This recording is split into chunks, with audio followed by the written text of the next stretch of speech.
최경영의 최강 시사.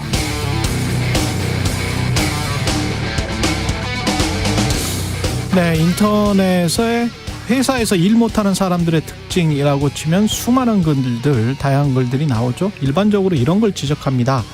준비가 꼼꼼하지 못하다, 대응도 부족하다, 같은 실수를 반복한다, 말만 할 뿐 행동이 따르지 않는다, 책임감이 없다, 홍보가 안 된 게 문제라고 한다, 마케팅 문제라고 한다, 남 탓을 자주 한다, 변명이 많다, 부정적 언어가 많다, 팀워크가 안 된다, 술을 마신다, 자신의 몸 관리도 제대로 못한다, 자존심만 강하다, 남의 말을 잘 안 듣는다, 유연하지 못하다, 자기 방식을 바꾸려 하지 않는다. 그런데 이런 사람이 최고 경영자라면 최악이겠죠? 네, 안녕하십니까. 8월 7일 세상에 이익이 되는 방송 최경영의 최강시사 출발합니다. 저는 KBS 최경영 기자고요. 최경영의 최강시사 유튜브에서도 실시간 방송합니다. 문자 자면은 짧은 문자 50원, 긴 문자 100원이 드는 샵9730 콩오플 무료고요. KBS 1라디오 채널 정치, 경제, 사회, 문화 등 다양한 명품 콘텐츠가 있습니다. 구독과 좋아요, 댓글 많이 부탁드립니다. 오늘 최강시사 정치몬데이 최재성 전 청와대 정무수석, 이태규 국민의힘 의원 나오고요. 김영익 교수와 함께하는 경제합시다. 그리고 계속되는 무차별 흉기 난동 원인도 좀 짚어보겠습니다.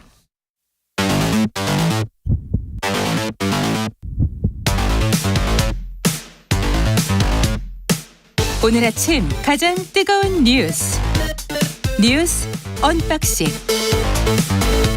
네, 뉴스 언박싱 시작하겠습니다. 민동기 기자, 김민하 평론가 나와 있습니다. 안녕하십니까? 안녕하십니까? 예, 주말 동안에 야영을 원래 하는 거잖아요. 잼버리 대회가, 그죠? 네. 예, 그걸 관광 프로그램으로 전환시킨 것 같습니다.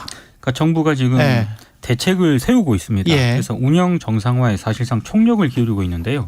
이상민 행안부 장관이 브리핑을 통해서 밝힌 내용은 이렇습니다. 전국 곳곳에 관광 프로그램을 준비하고 있다. 17개 시도 협조를 받아서 총 90개 프로그램을 추가 마련했다. 이렇게 브리핑을 통해서 밝혔는데요. 뭐 추가 프로그램이 대충 이런 겁니다. 충남 보령 머드축제, 그리고 청주 청남대 관광, 한국 전통사찰 템플 스페이, 그리고 기업과 산업 현장 탐방, 문화체험이 이제 상당히 줄을 이루고 있는 그런 상황이고요. 잼버리 조직위원회가 오늘부터 프로그램 신청을 받은 다음에 프로그램을 진행할 예정인데, 참가자들이 낮에는 프로그램에 참여하고요. 저녁에 다시 영지로 돌아오는 그런 방식입니다. 지방자치단체들도 잼버리 참가자들을 위한 프로그램을 독자적으로 내놓기도 했는데요. 서울시 같은 경우에는 서울 곳곳에서 운영 중인 여름축제에 이 스카우트 대원들이 함께 참여할 수 있도록 지원하겠다, 이렇게 이제 입장을 내놓았는데, 그럼에도 불구하고 아까 말씀하신 것처럼 잼버리 본래 취지는 좀 힘들어졌다, 관광 프로그램으로 변질이 됐다, 이런 비판도 나오고 있고요. 실제로 이제 대체 프로그램을 내놓긴 했습니다만 이마저도 급조했기 때문에 이 급조한 것에 대한 우려의 목소리도 나오고 있습니다.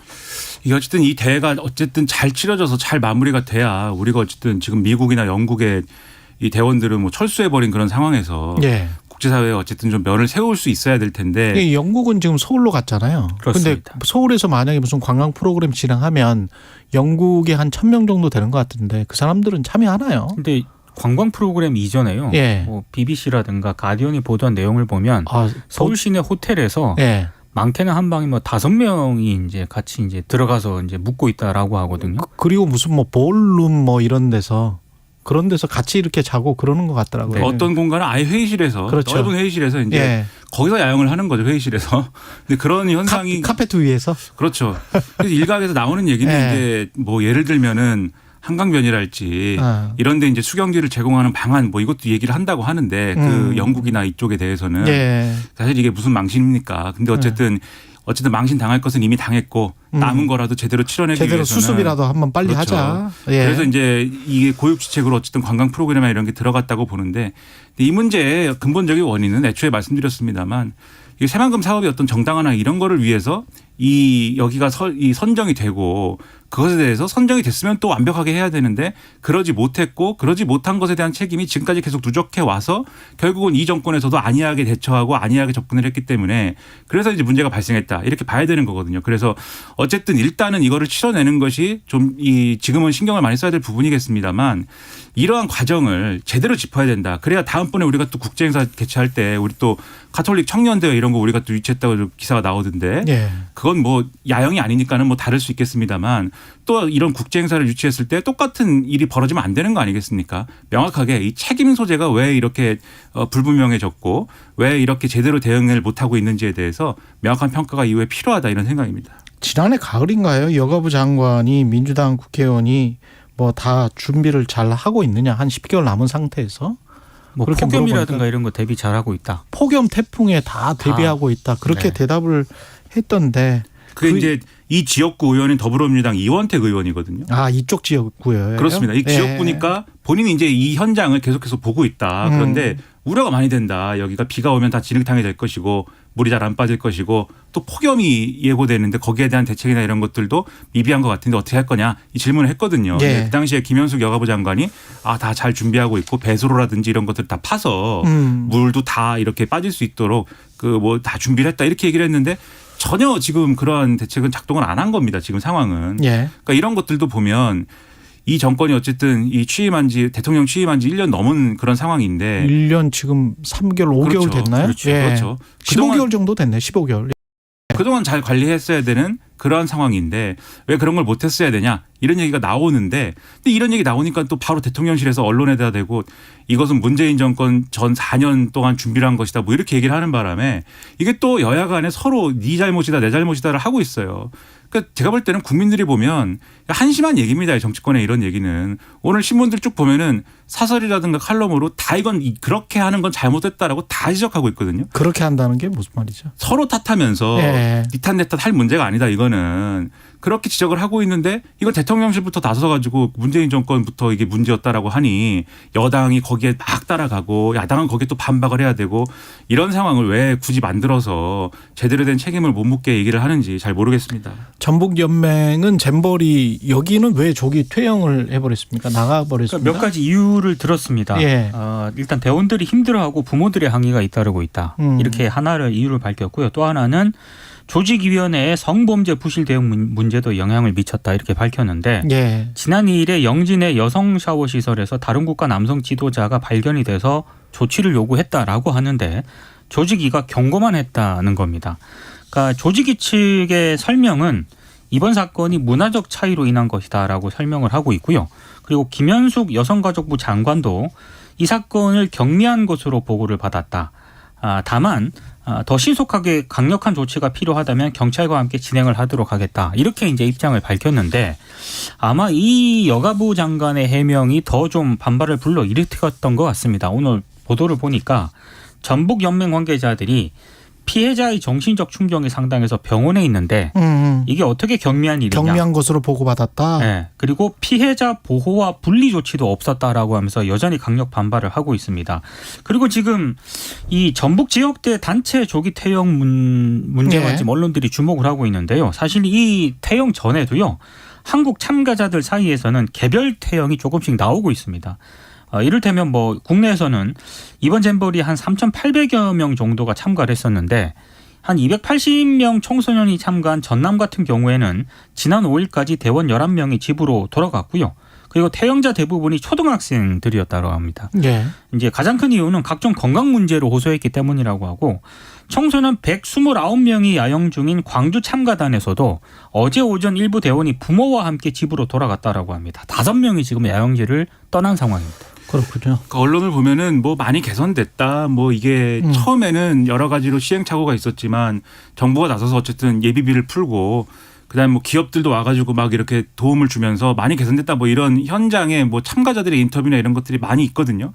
근데 그것은 또 그렇게 생각하는 참가자도 있겠지만 지금 말씀드린 대로 여기 현장에 그냥 어떤 야영이 힘들어서 이런 문제가 아니라 이게 어쨌든 잼버리 대회라는 게 서로 야영을 하면서 뭔가 힘든 상황을 견뎌내는 것이라는 걸 전제하더라도 그것 이상의 어떤 지금은 감당할 수 없는 문제가 있다라는 판단을 하는 사람들이 또 계속 늘어나고 있다라는 게 문제인 거예요. 그러면 이 대회를 이제 준비를 어떻게 했고 뭐 제대로 했고 이걸 넘어서서 현재 관리 감독이 제대로 되고 있는가 이것도 이제 명확히 봐야 되는데 그것에 이제 하나가 이 외국 이제 이 스카우트 지도자가 여성 샤워실에 들어가 가지고 이 문제가 생긴 거 이것에 대한 이제 처리 방법이나 이런 거 아니겠습니까?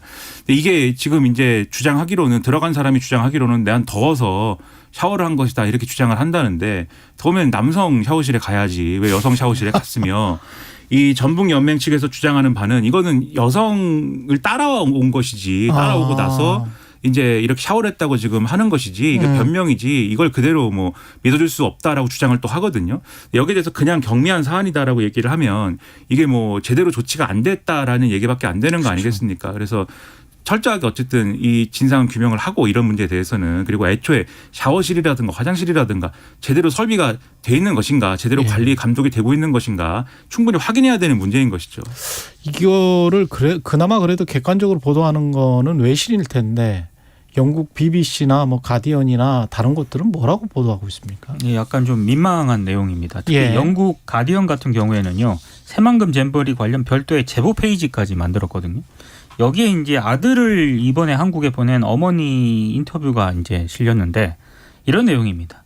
난장판이라고 내 아들이 말했다.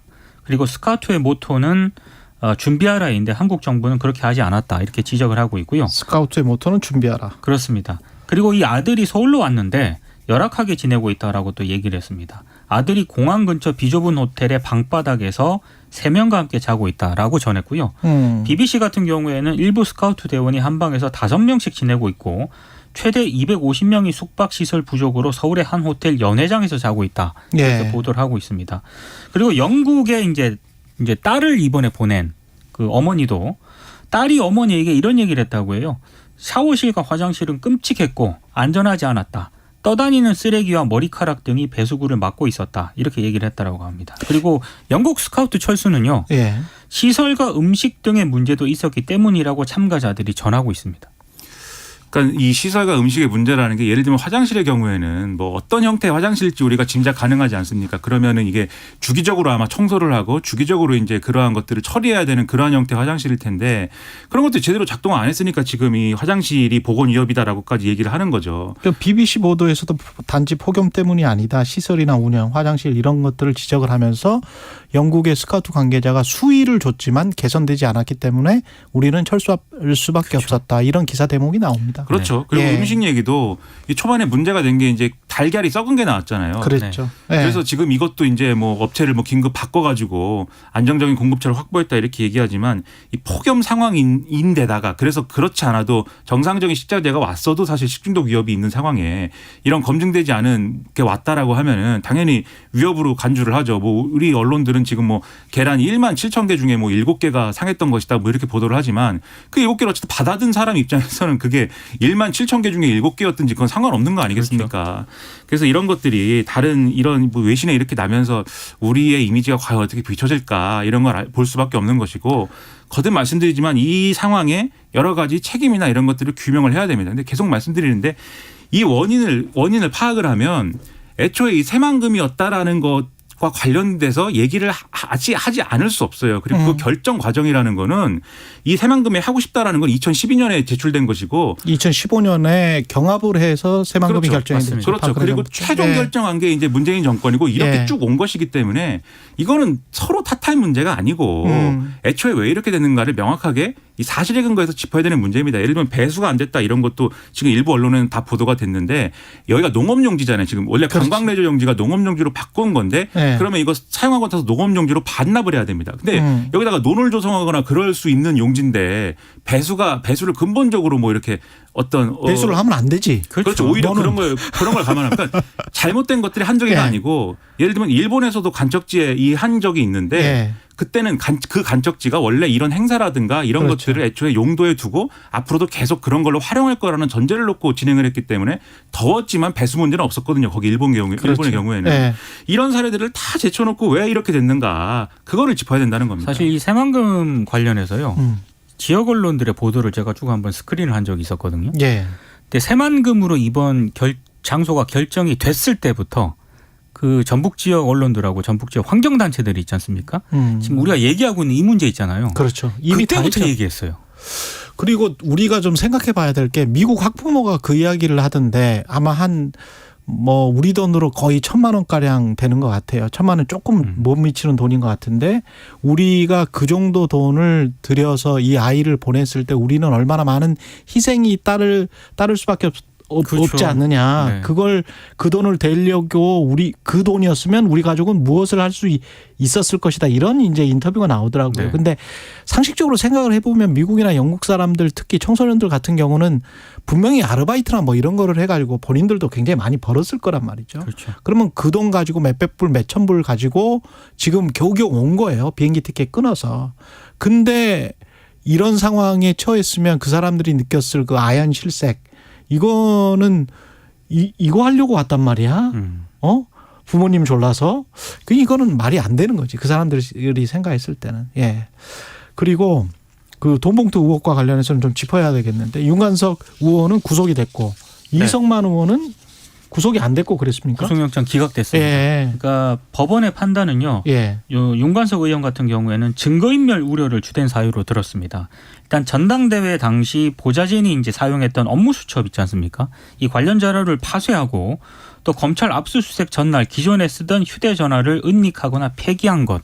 아마 이런 점을 좀 증거인멸 우려라고 이제 법원이 판단을 했던 것 같고요. 그리고 강내구전 한국감사협회장이 지난달 그 첫 재판에서 국회의원 군품 제공 명목으로 윤관석 의원에게 3천만 원을 준 혐의를 인정한다면서 혐의를 일부 시인을 했거든요. 아마 이것도 구속하는 데 좀 영향을 미친 것으로 보입니다. 반면에 이성만 의원 같은 경우에는 피의자의 관여 경위라든가 관여 정도로 봤을 때 구속 사유와 필요성이 인정되기 어렵다. 이렇게 이제 법원이 판단을 했던 것으로 보이고요. 이제 조선일보가 주말에도 보도한 내용이 하나 있습니다.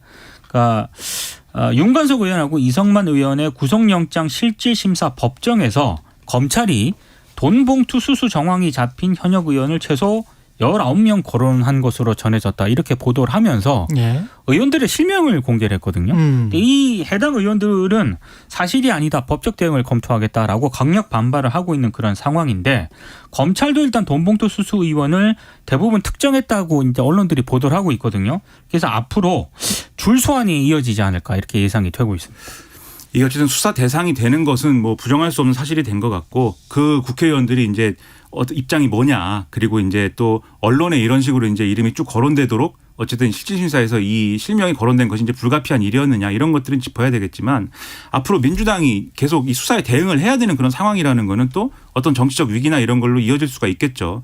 여기에 대해서 최근에 이제 언론 보도나 이런 걸 보면 이재명 대표에 대해서도 지금 백현동 관련 뭐 그 개발 문제와 관련돼서 이재명 대표의 소환 조사가 필요하다라고 지금 검찰이 주장을 하지 않았습니까? 예. 근데 이 얘기는 이재명 대표를 그냥 소환 조사한 다음에 돌려보내고 뭐 그렇군요라고 하는 게 아니라 아마 그 다음에 영장 청구나 이런 거를 할 가능성이 상당해진 것이고 그래 얘기도 나와요. 지금 이제 대북송금 문제 그 문제 있지 않습니까? 쌍방울 회장이 등장하는 그런 문제까지 묶어가지고 아마 영장 청구하지 않겠느냐. 그럼 이게 조금 길어질 거고 텀이 그러면 아마 국회 열리는 기간 동안에 영장 청구할 수 있다 이런 얘기도 나오는 거여서 민주당 입장에서는 소위 말하는 이 사법 리스크, 검찰 리스크에 또 시험대에 불가피하게 오를 수밖에 없는 그런 상황이기 때문에 예. 고민이 굉장히 깊겠죠. 어떻게 예. 현명하게 대처하느냐 국민들이 지켜볼 겁니다. 그리고 짧게 여기까지 전국 그 살인 예고글이 폭증했다는데 이 사람들이 진짜로 뭘 한 거는 아니고 대부분 10대거든요. 10대. 예, 10대인데 일단 경찰과 검찰의 방침은 형사 처벌할 수 있는 최고의 어떤 대응을 검토하는 그런 차원으로 검토를 하고 있습니다. 실제 물론 행위나 한 게 아니고 뭐 이렇게 막 올린 거예요. 그렇습니다. 모방해서. 그러니까 모방 범죄일 가능성이 굉장히 높은 그런 상황인데 어찌됐든 그것 때문에 경찰 행정력이 낭비가 되고 그런 거 그렇죠. 아니겠습니까? 예. 국민들이 불안감을 느끼고 그래서 아마 당분간은 상당히 강력하게 대응을 할 것 같습니다. 이게 지금 상황도 상황이지만 대안이 뭐냐에 대해서도 제대로 대안을 이제 모색해야 되는 그런 상황이거든요. 그렇죠. 예를 들면 법무부의 경우에는 뭐 사법 입원 이런 거를 추진한다 다시 한번 얘기를 하는데 그 사법 입원이라는 것도 입원 사유를 따져가지고 법원이 판단해야 되는 거 아니겠습니까? 근데 대부분의 전문가들은 그 사유를 따지는 데 있어서는 이번 사건의 어떤 그 시발점이 된 그 사건들 이 신림동 사건이라든지 서현역 사건이라든지 아마 사법 입원이 있었어도 이 사람들은 사전에 입원이 안 됐을 거다라고 지적을 하거든요. 신림동은 아예 상관이 없죠. 그렇죠. 아. 네. 그렇기 때문에 이런 대안이 아니고 오늘 많은 언론들이 그 문제를 짚었습니다. 이게 어쨌든 사회로부터 고립돼 있는 있는 어떤 그렇죠. 존재들이 이렇게 되는 것이기 때문에 일종의 사회 안전망이라든가 이런 것들을 뚜렷하게 만들어서 관리할 수 있는 프로그램이 필요하다 이렇게 지적을 하고 있습니다. 그런 면에서 실질적인 대책을 강구하기를 또 바라고 있습니다. 어쩌면 분노 사회의 전조일 수도 있습니다. 예, 뉴스 언박싱 민동기 기자 김민하 평론가였습니다. 고맙습니다. 고맙습니다. KBS 1라디오 최경영의 최강사에 듣고 계신 지금 시각 7시 40분입니다. 날씨 정보입니다. 어제 비 피해가 속출했던 영동 지방 내일까지 또다시 50에서 200mm 안팎의 많은 비가 더 오겠습니다. 천둥, 번개, 돌풍 동반해서 시간당 30에서 80mm로 쏟아지는 곳이 있겠습니다. 추가 피해 없도록 주의하셔야겠습니다. 동풍의 영향으로 이렇고 그 밖의 지역은 전국적으로 대기 불안정으로 오후에 소나기가 내릴 가능성이 있습니다. 천둥, 번개, 돌풍 동반해서 5에서 40mm, 경기 내륙과 호남 내륙 많게는 6, 70mm 안팎까지도 보고 있습니다. 오늘 서쪽 지역은 체감온도 35도 이상 되겠습니다. 건강관리 유의하셔야겠습니다. 서울, 대전이 무려 36도, 대구 35도의 낮 기온을 예상하고 있습니다. 모레 오후부터는 태풍의 영향을 받게 됩니다. 남해안 제주에 매우 강한 바람이 불겠고요. 목요일경에는 직접적인 영향을 받을 것으로 보여서 태풍 피해도 미리 대비하시는 게 좋겠습니다. 우선 당분간 제주 해안과 남해안 동해안에 강한 너울은 주의하셔야겠습니다.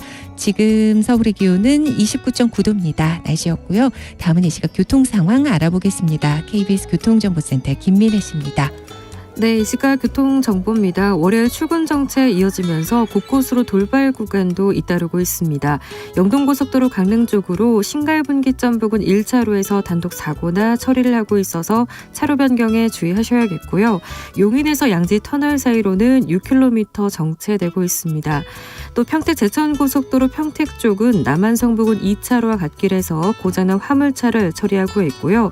서해안고속도로 목포 방향으로도 군산 휴게소 부근 2차로와 갓길에서 고장난 중형 화물차를 처리 중입니다. 반대 서울 방향은 광명역에서 금천까지 6km 더디게 지나고 있습니다. KBS 교통정보센터였습니다. 오늘 하루 이슈의 중심. 당신의 아침을 책임지는 직격 인터뷰. 여러분은 지금 KBS 1라디오 최경영의 최강시사와 함께하고 계십니다. 네, 새만금 세계 잼버리 대회 파행 사태부터 서희초등학교 사망교사 관련 교권 확립 해법까지 정치권 소식들 아우르겠습니다. 국회 교육위 소속이십니다. 이태규 국민의힘 의원 전화 연결돼 있습니다. 안녕하세요. 네, 안녕하십니까. 예, 새만금 잼버리 대회가 제가 파행 사태 이렇게 이야기를 했는데 어떻게 평가를 하시나요, 이태규 의원님은? 지금 많은 분들이 그 부분에 대해서 정말 그 한탄과 분노가 있습니다. 주변에 얘기를 들어보니까. 정말 그 화장실이나 샤워실이나 음식이나 바가지까지. 대한민국 수준이 정말 이 정도밖에 안 되었냐. 이런 총체적인 무능과 무책임에 대한 어떤 그 분노가 좀 있고요. 이게 K5나 K무비 이런 정말 그동안 민간이 쌓아올린 코리아 브랜드 파워를 이거 공무원들이 다 말아먹었다. 이런 비판이 지금 끊이지 않고 있거든요. 그렇지만 어쨌든 지금은 이제 종교육에도 나서고 기업까지 나서서 힘을 합치고 있으니까 지금은 저는 이제 내탁 공방할 때는 아니라고 보고요. 정부를 중심으로 하여간 힘을 합쳐서 대회를 잘 마무리하는 게 중요하고 이 대회를 잘 마무리하면 그래서 이 과정에서 대한민국의 위기 대응 능력을 보여주면 저는 전화위복이 될 수 있다고 생각을 합니다. 그렇지만 대회가 끝나면 저는 이 새만금으로 장소가 확정된 이후부터 이 관련 부처와 조직위가 무엇을 어떻게 했고 이게 1,000억 원이 넘는 돈이 어디에 어떻게 쓰여졌는지를 저는 조사하면은요 책임 소재가 저는 분명히 드러날 거라고 보거든요. 그래서 저는 이 조사 결과에 따라서 관련자들에 대해서 아주 엄중하게 정치적인, 행정적인 그리고 필요하다면 사법적 책임을 저는 물어야 된다고 봅니다. 근데 이런 지적을 하시는 분들도 있더라고요. 그러니까 스카우트 전문가들이랄지 야영 전문가들 있지 않습니까? 시민사회는 그런 사람들 굉장히 많잖아요. 그런 사람들이 전면에서 이제 어떤 진두지휘를 하고 공무원들이랄지 이쪽은 행정지원이랄지 예산지원만 하면 되는 건데 모든 것을 정부 공조직에서 사실은 거의 다 이제 고시 본 사람들이잖아요. 책상머리잖아요. 그러니까 이게 항상 이런 식으로 뭐랄까요, 준비를 하는 게 이게 바람직한 건가, 그런 어떤 근원적인 질문 같은 거 있지 않습니까? 아니, 그러니까 보세요? 많은 분들이 이걸 차라리 민간 기업에 맡겼으면 정말 훌륭하게 해냈을 거라고 얘기하지 않습니까? 예. 그리고 조직위원회 전문가가 한 명인가 뭐 거의 없다고 그러잖아요. 그 말씀을 제가 드리는 거예요. 예. 그러니까 왜 그 민간의 영역이나 전문가의 영역을 관료들이 틀어쥐고 앉아 있어가지고 지난 5년 동안 틀어쥐고 앉아 있었던 거 아닙니까? 예. 여기 책임을 물어야죠. 그러면 일을 맡았으면 제대로 해야 되는데 지금 엉망으로 만들어 놓은 거 아니겠습니까? 예, 정말 대한민국이 저는 너무 한심하다고 생각을 합니다. 이 부분에 대해서. 그리고 이 관료 사회가 이것이 중앙부처든 전라북도든 간에 분명히 책임 소재가 있고 자기 역할을 못했거나 자기의 책임이 있는데 그거를 해낼 능력이 안 돼 있는 거죠. 이 부분을 어떻게 그냥 간과하고 가겠습니까? 정치권. 저는 이번에 아주 정말 제대로 조사해서 바로 잡아야 된다고 봅니다. 이런 부분들을. 그리고 여기에 얼마나 많은 국민의 혈세가 들어갔습니까? 그렇죠. 그리고 아까 그 지적하셨듯이 정치권의 그 서로 그 탓 공방하는 거 있지 않습니까? 뭐 지금은 저는 그거 할 때는 아니다. 그거는 아니다. 예. 지금은요. 만약에 여기서 또 정치권까지 내 탓 공방하려면 지금 국제사회에서 해외에서 우리나라를 도대체 어떻게 보겠습니까? 지금은 이 수습을 잘해서 사후 약방문도 잘하면 나중에 전화위복이 되는 겁니다. 그렇게 해서 우리의 능력을 한번 다시 역시 대한민국이 제대로 마무리를 하는구나, 문제를 수습하는구나, 이거를 우리가 국제사회에 보여주는 게 중요한 것이지, 여기서 지금 내 탓 하는 거가 국제사회에서 본다면 정말 꼴불견 아니겠습니까? 그리고 서희초등학교 사망교사 합동조사 결과가 나왔는데 어떻게 보셨어요? 이거는 이제 최종적인 거는 경찰 수사 결과를 좀 봐야 되고, 이건 이제 교육부하고 서울시 교육청의 이제 조사 결과인데요. 그때 이제 그 교사 노조나 이런 쪽에 제보됐던 그런 내용들, 그 학부모한테 수차례 어떤 민원 전화가 오고 또 본인이 선호하지 않는 그 교실을 배치받은 거 여러 가지 부분이 이제 사실로 드러났거든요. 이제 이런 부분들이 고인의 죽음과 직간접적인 연관이 있다는 부분이 일단 밝혀졌기 때문에, 그리고 그 이후에 이제 그 학부모님들의 어떤 그 민원이나 이런 부분에 구체적으로 어떻게 진행이 됐는지에 대해서는 저는 이제 경찰의 추가 조사가 좀 필요하다고 보는데, 지금 선생님들이 이제 말씀하시는 걸 보면 이제 이 학생들의 이제 폭행도 두렵지만은요. 이게 제일 힘들어하는 것이 이제 그 학부모 학생의 이제 아동학대죄로 이렇게 무분별하게 고소고발되는 거. 그렇죠. 이게 제일 괴롭다고 하고요. 두 번째는 이제 일부 학부모님들이 이제 자기들의 일방적인 주장과 요구를 선생님한테 강요하는, 그러니까 뭐 일과 중이나 일과 후에도 밤 11시에도 문자를 보낸다는 거 아닙니까? 그런 악성 민원, 이 부분을 제일 힘들다고 하고 이걸 좀 해결해달라고 지금 이야기를 하고 있기 때문에 저는 그래서 지금 매주 지금 수많은 선생님들이 지금 광화문에 나와서 교권보호를 요구하는 집회를 계속하고 있지 않습니까? 그래서 저는 이번 사건을 계기로 해서 우리 사회가 정말 지난 수년간 그 학교 교실이 어떻게 엉망으로 방치되어 왔는지, 이 부분에 대해서 우리가 우리 사회 모든 사람들이 한번 제대로 인식을 하고 좀 바로잡을 필요가 있다, 이런 생각을 갖고 있습니다. 근데 지금 문제가 된 것도 그렇고 선생님들이 주로 이야기하는 것도 교권 침해가 학생으로부터도 뭐 오는 거는 당연히 문제가 되지만 학부모 민원이 굉장히 많다는 거잖아요. 이거를 어떻게 처리할 수 있는 방법? 그래서 지금 이제 저희가 지난번에 당정 협의를 통해서 지금 이제 그 교원의 생활지도 범위와 방법을 정하는 과정이 있어서 그 학부모님들에 의한 교육활동 침해 유형을 신설하고 이런 부분에 대한 이제 그 방어 장치를 좀 마련하려고 하는 거고요. 또 이 학부모님들하고 선생님들하고의 어떤 전화나 문자나 뭐 SNS 뭐 이런 거를 통해서 소통하는 부분에 대한 어떤 그 가이드라인이나 그 대응 매뉴얼을 좀 마련해가지고 학부모님하고 선생님 간의 어떤 소통, 이런 기준을 좀 개선해 보려고 합니다.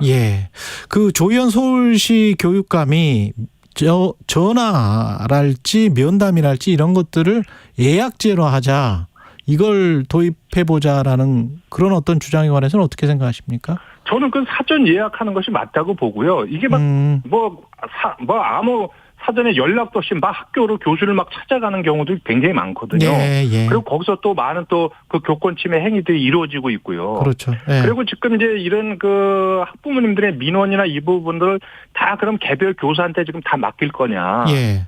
아니면 학교 당국의 합리적인 그 민원 응대 시스템을 만들어서 학교 당국이 책임지고 먼저 이 응대를 하고 필요하면 관련 선생님들의 의견을 듣는 예. 이런 쪽으로 시스템을 바꿔야 되는 것이냐 이런 부분에 대해서 이제 여러 지금 이제 합리적인 개선 방안 논의들이 좀 있거든요. 예. 그 부분에 대해서는 아마 곧 그 방안이 만들어질 수 있을 거라고 생각을 합니다.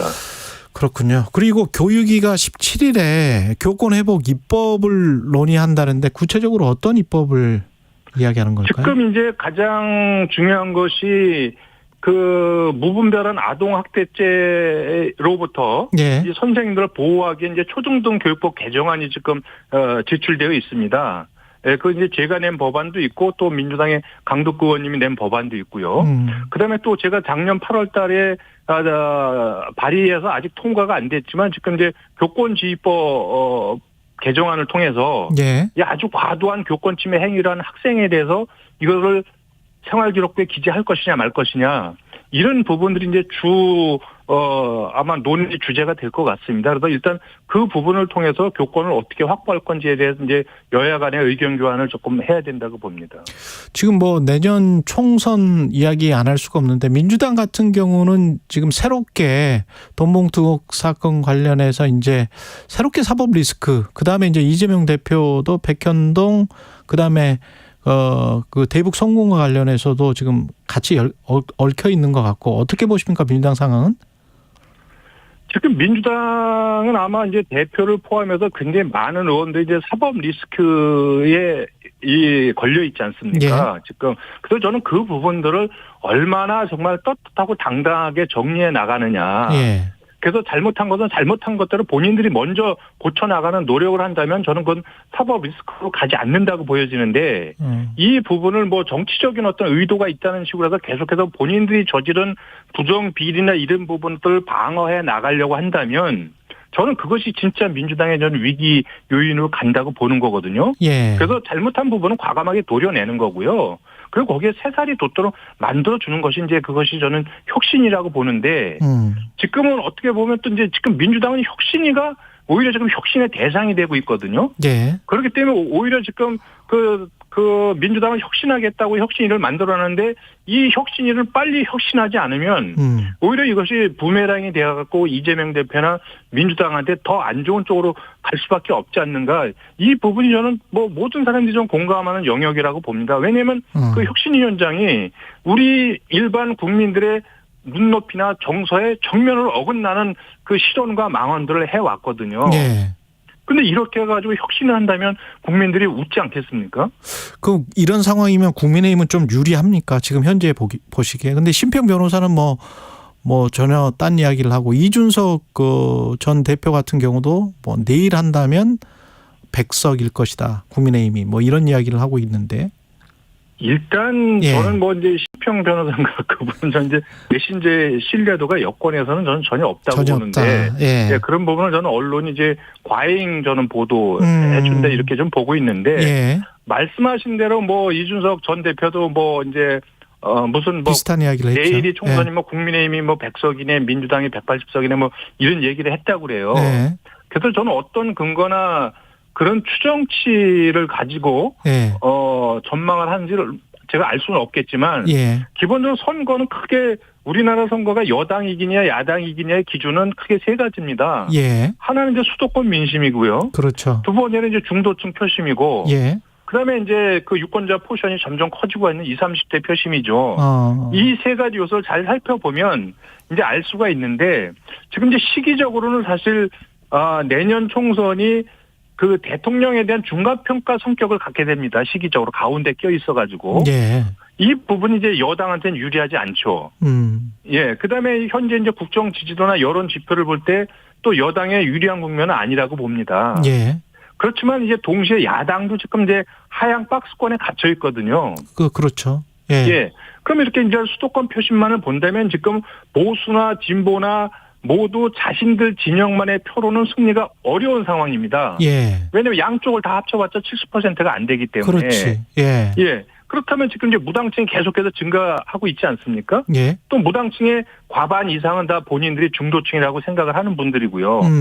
그러면 결국은 내년 총선에서 중도층의 마음을 누가 얻을 거냐.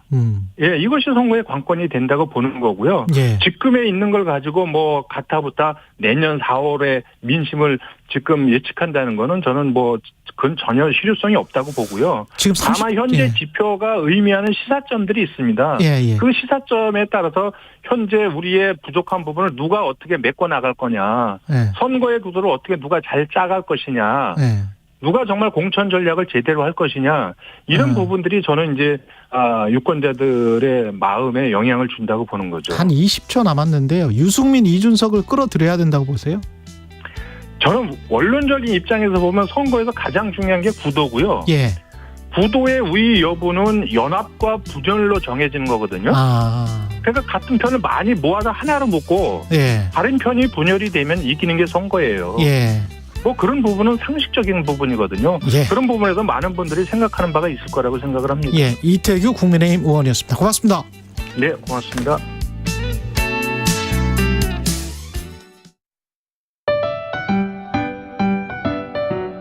(2023) KBS 1라디오 연중기획 낮은 목소리 당신의 목소리를 들려주세요.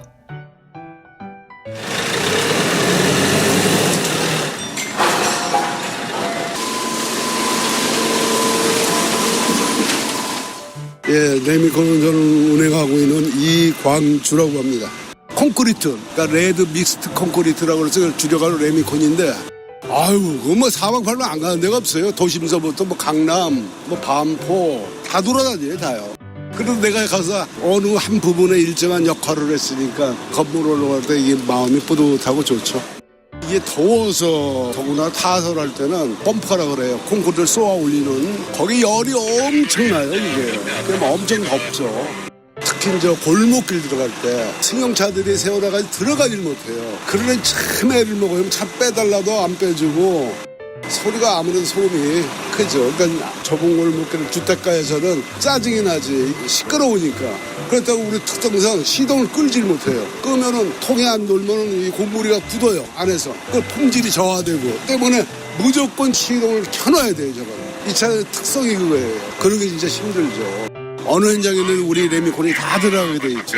콘크리트가 없으면은 건물을 지을 수가 없으니까요. 그러니까 서로 돕고 살자 이거죠. 돕고 사람은 자기가 또 어떤 경우가 닥칠지 모르는 거고 사람이 역전될 수도 있는 거고 남을 생각하면서 살았으면 좋겠습니다. 서로를 좀 더 이해하고 갈등을 줄여갈 수 있길 희망합니다. KBS 1라디오 연중기획 낮은 목소리였습니다.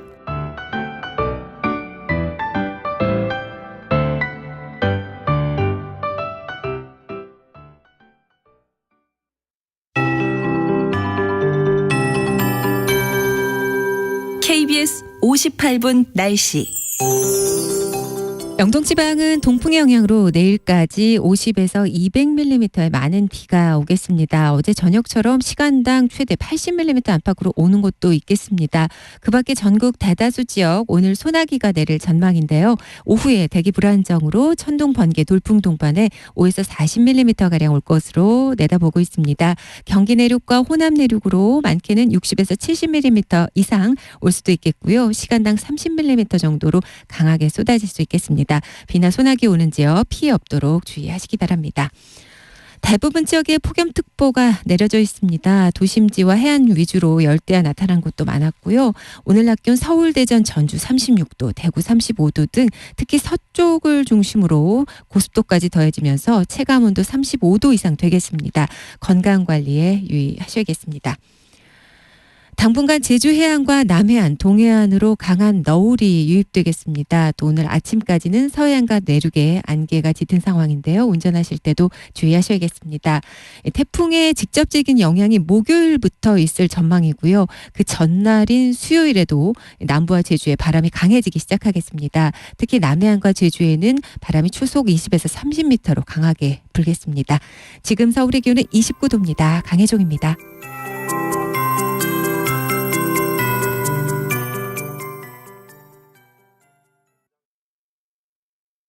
정성을 다하는 국민의 방송 KBS가 8시를 알려드립니다. AM 711kHz, FM 97.3MHz, KBS 1라디오입니다. HLKA.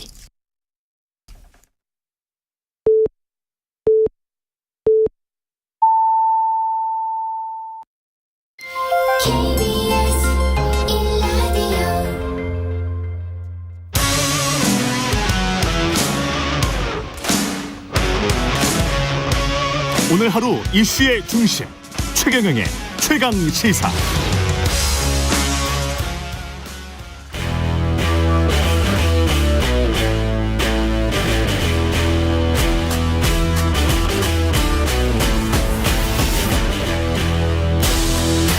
네, 한 주의 시작 여의도 정치를 깊이 있고 날카롭게 들여다보는 시간 정치몬데이. 오늘은 최재성 전 청와대 정무수석과 함께하겠습니다. 안녕하십니까, 선생님. 안녕하세요. 예, 잼버리가 유쾌한 원래 축제인데 유쾌하지가 않은 것 같습니다. 지금 상황에 대한 평가부터 먼저 해주시죠. 예. 이제 있을 수 없는 일이 일어난 거죠. 그런데 전 정부 또 책임 얘기를 해서 예. 정치적 공방이 돼버렸어요. 예. 그래서 잼버리 대회의 취지와 의미가 이 대회 자체를 부실하게 하면서 사고가 났고 파행이 되고 그랬지만 이것을 이제 정치적 공방으로 또 갖고 오게 된 아마 이건 잼버리 역사상 전무후무한 풍경일 겁니다. 그런데 저는 전 정부 탓은 거의 괴담 내지는 저주의 구판이었다고 보거든요. 전 정부 탓이 예. 괴담이나 저주의 구판이다. 왜냐하면 이 정부 출범하고 과정에 문제가 있고 준비 과정에 문제가 있었다면 몰랐으면 이 정부가 무능한 거고 문제가 있었다면 1년 3개월 동안 조치를 해야 됐을 거 아니에요. 되돌릴 기간이 충분했는데 시간이 충분했는데 예, 그런데 예. 문제는 있다고 얘기는 하고 아무것도 안 했다는 거는 뭐 조금 지나친 얘기입니다만 잼버리 대회 망하라고 저주의 구판 벌리는 격이 되는 거 아니에요. 그래서 그거는 이치에 닿지도 않고 지금 대통령실에서 그런 발언을 하고 집권당에서 그런 발언을 하는 것 자체가 자신들의 존재를 부인하는 거예요. 그러면 이 대회 망하라고 1년 3개월 동안 아무것도 안 하고 팔짱 끼고 그렇게 기원했다는 얘기 아니에요? 그래서 이거는 괴담 수준을 넘어선 저주의 구판과 같은 것을 지금 해왔다는 얘기예요. 그 갯벌지 거의 뭐 농가 같은 곳에 그 잼버리 대회를 하는 게 처음부터 무리였다 이런 이야기가 지금 뭐 그 전에도 사실은 나왔습니다만은 그러면 그동안에 어떤 준비를 1년 3개월 동안이라도 준비를 철저히 할 수가 있었을까요? 할 수 있죠. 예. 예를 들어서 일본에서도 간척지에서 잼버리 대회를 한 적이 있어요. 예. 그럼 뭐 그때도 뭐 폭염이었고 원래 이제 여름에 하는 거니까 여름 방학에 하는 거니까. 예. 그러나 이제 시설이나 등등에 대한 문제가 발생하지 않아서 그 폭염에도 불구하고 별다른 이제 문제가 없이 마무리가 됐죠. 그래서 이거는요. 우선은 1년 3개월이면 문제가 발견이 됐으면 충분히 할 수 있었고 예. 문재인 정부에서 37%의 공정률로 관련 시설 공정률로 넘겼다는 거 아니에요? 그러면은 1년 3개월이면 충분히 할 수 있어요. 그다음에 두 번째로 이건 대통령실 책임입니다. 어떤 의미에서? 국제 행사 있잖아요. 예. 이거는 급이 있어요. 예. 예를 들어서 제 지역구였던 남양주에서 했던 슬로우 푸드 행사. 이거는 남양주에서 주관하고 경기도에서 지원하는 거예요. 정부 예산은 10원도 안 들어가요.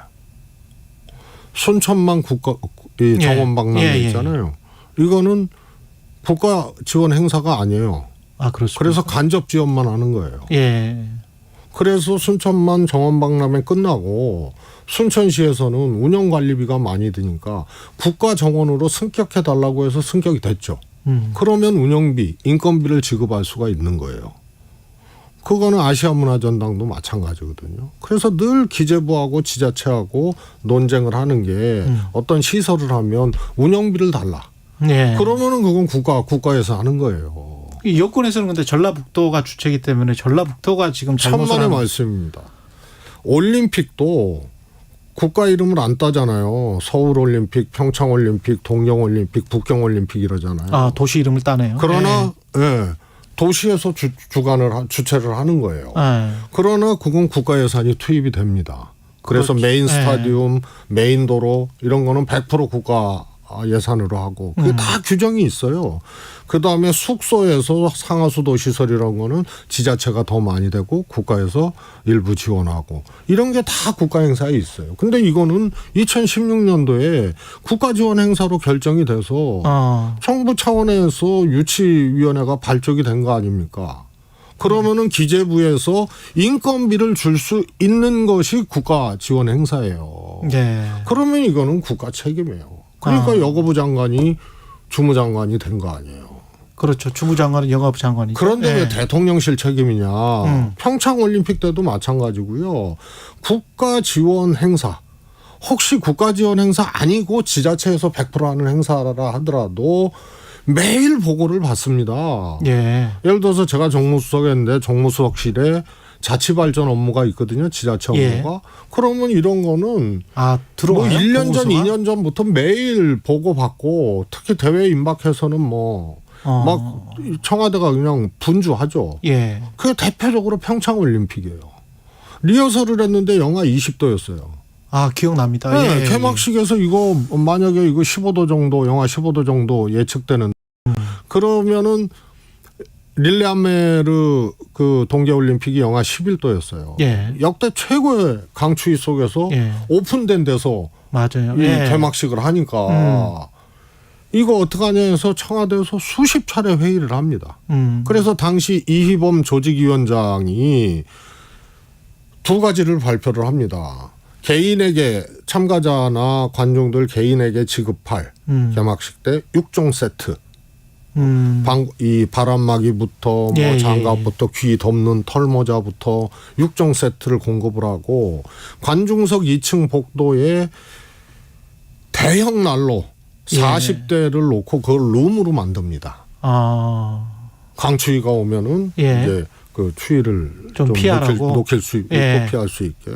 그래서 그 준비를 했는데 다행히 뭐 영하 7도로 그냥 그래서 그런 시설은 다 했습니다만 특별히 필요가 없을 정도로 그런 걸 하는 거예요. 대통령실에서 국정의 최고 컨트롤 타워가 대통령실이거든요. 그럼 대형 난로 아까 6종 세트라고 하면 모자 이런 것까지 청와대에서 다 합니다. 챙깁니까? 계란값이 올라간 원인 조사와 대책까지도 청와대에서 다 합니다. 왜냐하면 그래서 대통령 업무는 매일 정보 보고받고 상황 보고 받는 게 정말 장난이 아니에요. 그래서 쉴 틈이 없는 거예요. 그래서 아침 7시부터 각 수석실에서 회의를 돌리는 게 제일 먼저 자료 취합하고 보고 취합하는 거예요. 왜냐하면 우리는 대통령 중심제 아닙니까? 그래서 저기 지자체 저기 촌구석에 열사병으로 국민이 숨진 사건 그러면 그게 실제 원인이 뭐냐 이런 거 다 보고받고 조사하고 사후 대책하고 하는 것이 그것이 대통령실이에요. 근데 1년 3개월 동안 아무것도 몰랐다? 그리고 지난해 국정감사에서 주무부처 장관인 여가부 장관이 걱정하지 말아라 다 대책하고 있다? 이랬는데 전 정부 탓이다? 이거는 망하라고 팔짱 끼고 심지어는 완벽하게 폭염 태풍까지 다 대비하고 있다고 하는 게 거짓말이었고 아무것도 안 하고 망하기를 기원했다는 그런 얘기 빼면 안 되는 거예요. 그래서 대통령실 책임입니다. 이준석 전 대표 같은 경우에 그래서 여가부가 폐지돼야 된다. 라고 지금 주장을 하고 있는데. 그거는 별개의 문제죠. 별개의 문제다. 네. 예. 또 한간에서는 또 한쪽에서는 이 정부가 여가비 폐지를 뭐 공약을 했기 때문에 예. 여가부의 힘이 안 실려서 그런다. 뭐 이런 얘기를 하잖아요. 예. 그래서 대통령실 책임이라는 거예요. 여가부든 행안부든 힘을 안 실어줄 거면 누군가는 했어야 되는데. 지자체도 마찬가지입니다. 예. 이런 상황에 대한 취합, 대책, 또 특히 이 문제가 생겼을 때 이 보완책, 대책, 수습 이런 거 대통령실에서 하는 거예요. 그러면 여가부 장관에게 힘을 실어줬든 안 실어줬든 이거는 대통령실에서 체크하고 점검을 하고 했어야 될 얘기이기 때문에 예. 이 주장도 사실은 조금 정치적인 주장이고요. 예. 여가부가 능력이 없었기 때문에 이랬다는 것도 사실은 본질을 잘 파악하지 못하는 정치적인 지적입니다. 알겠습니다. 민주당 지금 이슈가 주말 사이에 이성만, 윤관석 그 의원에 대한 구속영장 실질심사가 열렸었고 윤관석 의원 같은 경우는 구속이 됐잖아요. 어떻게 보세요? 앞으로 뭐 줄줄이 사탕일 것이다. 뭐 이런 이야기도 나오고 있는데. 우선은 윤관석 의원이 구속됐다는 것은 해당 사실에 대한 혐의 소명이 예. 검찰 수사에 의해서 지난번과는 다르게 좀 상당 정도 됐다는 그런 얘기로 해석되어질 수 있죠. 특히 이제 송영길 대표의 전 보좌관이 구속됐잖아요. 예. 그리고 이번에 윤관석 의원이 구속되고 반면에 이제 이성만 의원은 그 정도가 윤관석 의원하고는 좀 다르고 가볍다고 생각을 한 거라고 보고요. 예. 그러면은 윤관석 의원은 해당 자금을 직접 가져와서 뿌리는 이 전 과정에 이제 주도적인 역할을 했다는 거고. 예. 그런데 의원들은 자금을 조성하고 누군가로부터 받은 것이 아니고 이것을 받았다는 혐의 아니에요? 그렇죠. 윤관석 의원 등으로부터. 예. 그런데 해당 의원들은 부인하고 있는 거죠.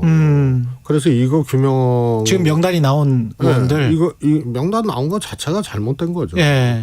그래서 이거를 규명하기는 이제 쉽지 않을 터인데. 예. 민주당은 일단 저런 논평을 했잖아요. 대변인 말로. 여당도 무슨 창원시장 뭐 5억 수수도 있고. 예. 그다음에 뭐 태영호 의원 예. 뭐 쪼개기도 있고 황보승희 의원, 예. 김연아 의원 사례를 얘기하면서 이 여당에는 춘풍이 불고 야당에는 추상과 같다 그러는데 이렇게 연기하면 안 돼요. 그냥 이 문제에 대해서는 우선 윤관석 의원 이 차원에서 이런 일이 있고 전당대회 때 이거 살펴된 것은 정말 이거는 문제가 있었다. 그리고 과거에 뭐 천막 당사 뭐 이런 거 또 되풀이하면 구태스럽지만 그에 준하는 국민들께 어떻게 하겠다는 그런 이 각오를 쇄신의 의지를 좀 보여야 된다. 그런데 지금 혁신위가 이 조금 뭐라 그럴까요? 진퇴양난 설상가상의 상황으로 가면서 이 주체도 마땅치는 않죠. 지금 혁신이도 뭐 8월 말에 끝낸다고 하는데 이렇게 되면은 뭐 아무튼 그래서 이거를 여당하고 연계시키는 거는 그냥 국민들이 다 알아요. 저쪽에는 관대하고 뭐 이쪽에. 그래서 이거를 이 상황에서 연계시키는 거는 뭐 면피도 아니고 그렇다고 뭐 우리는 책임 없다고 하는 것도 아니고 메시지가 불분명해요. 이렇게 갈 것이 아니고 이거는 민주당 시절에 전당대회에서 일어난 거기 때문에 잘못했다고 하고 그다음에 어떻게 하겠다. 이런 이제 각오나 의지를 피력하고 실제로 또 그런 것들이 필요하고요. 근데 이 대표까지 다 지금 뭐 백현동 대북송금 관련해서 검찰의 소환이랄지 구속영장이랄지 이런 게 계속 예상되고 있는데 이런 상황에서 어떻게 이 매듭을 풉니까? 또는 저는요. 이 윤석열 대통령이 후보로 나왔을 때부터 그다음에 뭐 당연히 이제 당선된 취임하신 후 검찰공화국 얘기를 뭐 했잖아요. 뭐 야당만 한 게 아니고 찍은 국민들도 그런 측면들이 좀 우려되고 걱정됐던 것들은 있을 거예요. 찍은 분들 중에서도. 예. 그리고 실제로 대통령 인사나 뭐 이런 거 보면은 권력의 혈맥이 다 검사 출신 아니에요? 예. 청와대도 그렇고. 뭐 총무비서관 뭐 검사 출신은 아니지만 검찰 출신부터 예. 그다음에 인사 파트도 검찰 출신, 금융도 검찰 출신, 전부 검찰 출신이 장악하고 있고 법무부 장관 한동훈 장관 검찰 출신. 그래서 이 법무부 장관도 문재인 정부나 이럴 때는 검사 출신 안 하겠다고 한 이유가 있는 거예요. 예. 검찰 권력이 너무 큰데 법무부 장관까지 그렇게 대놓고 이러면 안 되니까. 그런데 뭐 당연히 뭐 검사 출신 한동훈 장관 이래서 검사의 나라가 된 거예요. 그래서 야당의 공격은 야당에 대한 뭐 수사 공격 이런 것은 그거는 뭐 예측되어 온 거죠. 그게 뭐 검찰이 잘했다 이런 것이 아니고 예측되어 온 겁니다. 그러면 이 칼끝이 야당만 향하고 뭐 이러는데 지금 정치가 그냥 원인이 어떻게 됐든 검찰에 의해서 이게 좌우지가 되는 상황까지 네. 온 거예요. 그러면 민주당은 민심을 어떻게 얻을 것인가를 가지고 이 오는 칼끝 날라오는 총알 이것을 어떻게 할 겁니까? 맞을 거 맞고 또 피 흘릴 거 흘리면서 민심을 잡을 생각을 해야 되는데 실책을 너무 많이 했어요.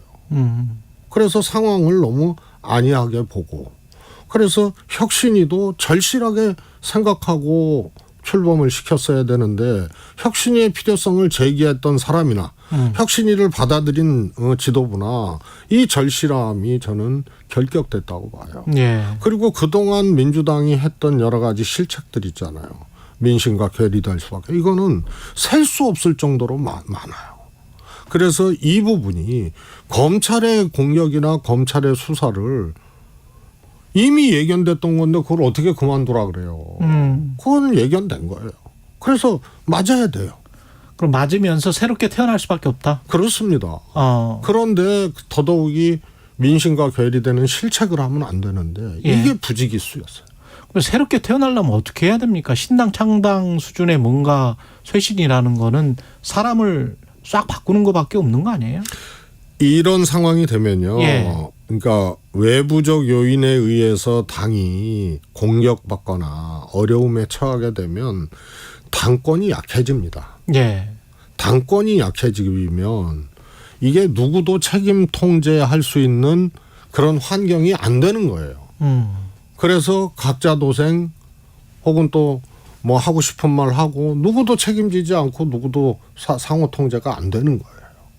그래서 아주 어려운 상황이 됐죠. 예. 특히 지도부에서 이제 정청래 의원이 10월이 아니라 12월 위기설이다 얘기하면서 본인 얘기를 해요. 12월 되면 나는 당대표 못 한다는 얘기죠.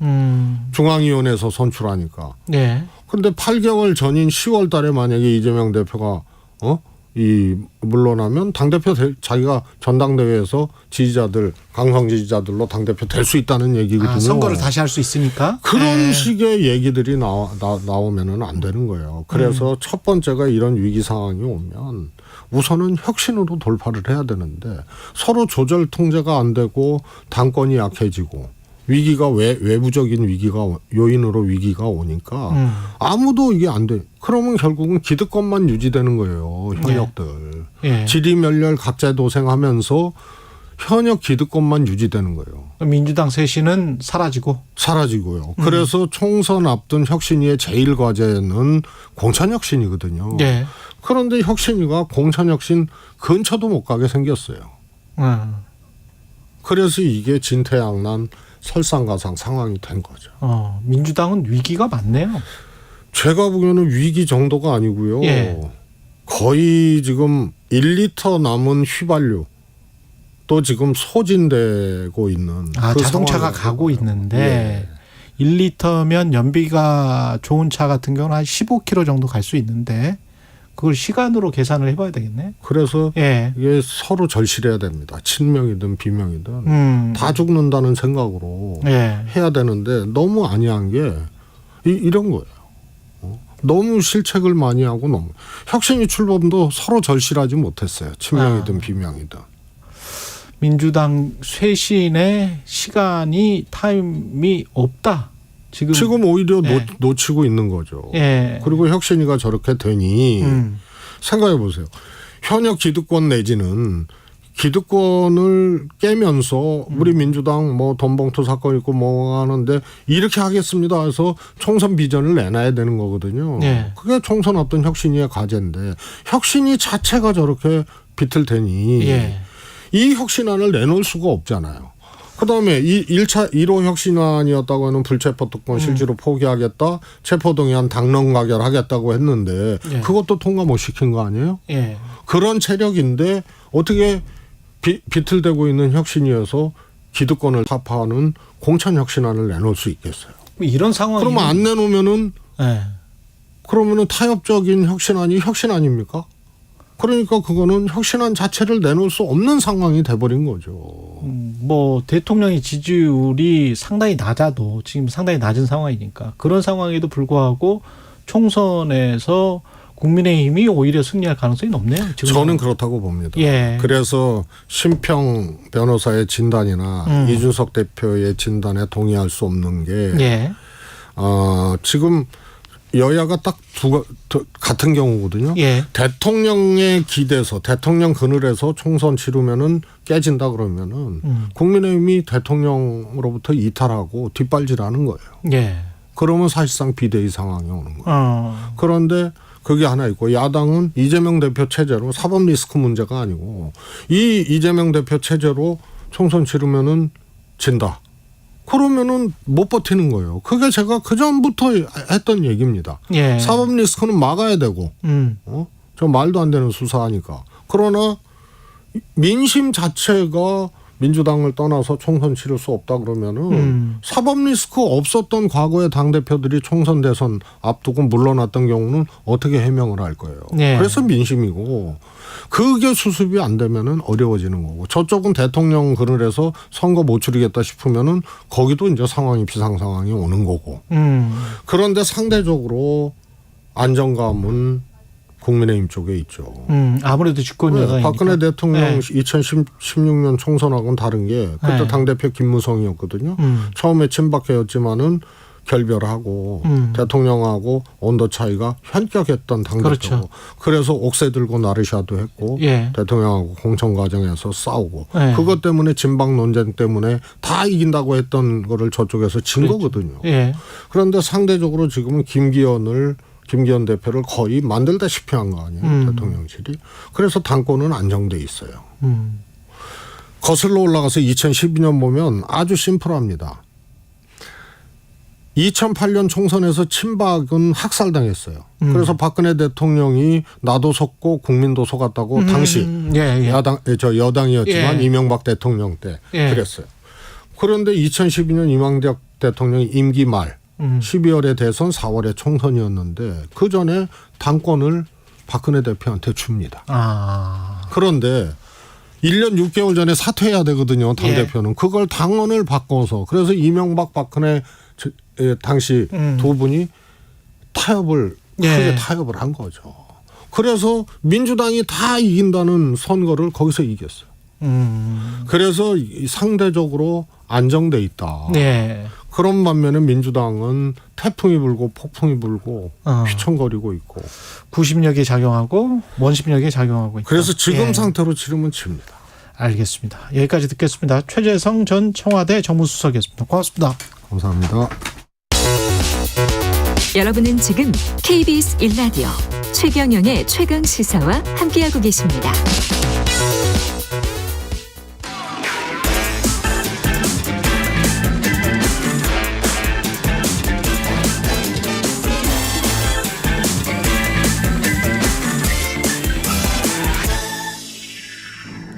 최경영의 최강시사 한 번 더 뉴스 오늘은 정은정 작가와 함께하겠습니다. 안녕하십니까? 네, 안녕하세요.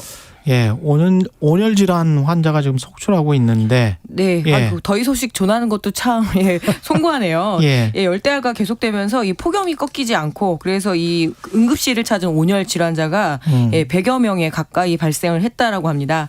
질병관리청이 6일 발표를 했는데요. 이 5일까지 그러니까 토요일까지 전국 504개 그 응급실에 들어온 온열 질환자가 96명. 그리고 무려 이제 안동에서는 사망자가 한 명 이렇게 발생을 했고요. 예. 질병청 집계에 따르면은 이번 달 들어서 5일간 온열 질환자 일평균 그러니까 매일 100명씩 이렇게 발생을 하고 있다고 하는데요. 이게 작년에 비하면은 그 3배가 넘는 숫자라고 하네요. 예. 그래서 매우 지금 큰일입니다. 진짜 더워요. 진짜 덥기는 네네. 더운데 이게 결국은 기후 위기 때문이고 그래서 우리는 소송을 해야 되겠다. 기후 위기 소송이 지금 한국에서도 벌어지고 있는 것 같습니다. 네. 지난해 여름에 온열 질환자가 그 추정 사망자가 6명이었는데 지금 20명이 벌써 가까워졌거든요. 지난해는 6명이었는데 네. 근데 올해는 벌써 20명? 예. 근데 이게 꼭 온열 질환뿐만 아니라 극한 호우 때문에 또 이 그 사망 사고가 있었잖아요. 그렇죠. 이것도 사실 이제 기후 위기와 관련한 것이라고 이렇게 볼 수가 있는데요. 그렇죠. 이 기후 위기 대응이 너무 그러니까 미온하다. 정부가 이렇게 너무 미온적 대응이다 해서 지금 헌법재판소에 한 2건 이상 정도의 그래서 청소년들이 미래를 너무 저당 잡아놨다. 어떻게 할 것이냐라고 해서 이런 그 우리 미래 세대의 생명권을 침해한다는 그 악의 기후 소송도 있고요. 그리고 청소년들의 소송도 있는데 지금 헌법재판소는 가타부타 말이 없는 그냥 말을 안 하고 있는 그런 상황. 말을 안 하고 있다는 게 이게 이제 사건으로서 있지 않다라는 거죠. 사건으로서 성립되는지 아닌지도 모르는 상황인 거네요, 지금. 그리고 헌법소원 외에도 이 법원에도 기후위기 관련한 건들이 있는데요. 대체로 이제 환경운동가들이 기후위기 관련 활동을 하다가 이런 위법성 여부를 따지는 판결인데요. 청년 기후 긴급 행동 활동가들이 지난 2021년에 두산중공업이 해외에 이 석탄 화력 발전소를 짓겠다고 하니까 이 본사로 몰려가서 페인트를 그 회사 로고에 있잖아요. 여기에 이게 뿌렸고 여기 이제 500만 원 이제 벌금형이 내려져 있고요. 왜 이런 어떤 그 약식 벌금형들이 내려져 있는 소송들이 좀 있는 거죠. 환경 운동가들에 대한 그들의 집회 시위에 대한 그리고 이걸 재물 손괴 이런 걸로 지금 기소했겠네요. 아마 벌금형을 선고받았는데 거기에 대한 소송도 계속 진행되고 있다. 외국에서 이런 어떤 기소랄지 또는 기후 소송이랄지 이런 것들은 많지 않습니까? 네, 그렇습니다. 일단 가장 대표적인 게 이 네덜란드의 우르엔다 판결인데요. 이 네덜란드 정부가 2020년 말까지 온실가스 배출량을 1990년 대비 17% 줄이겠다고 했는데 이에 대한 헌법 소원이 있었습니다.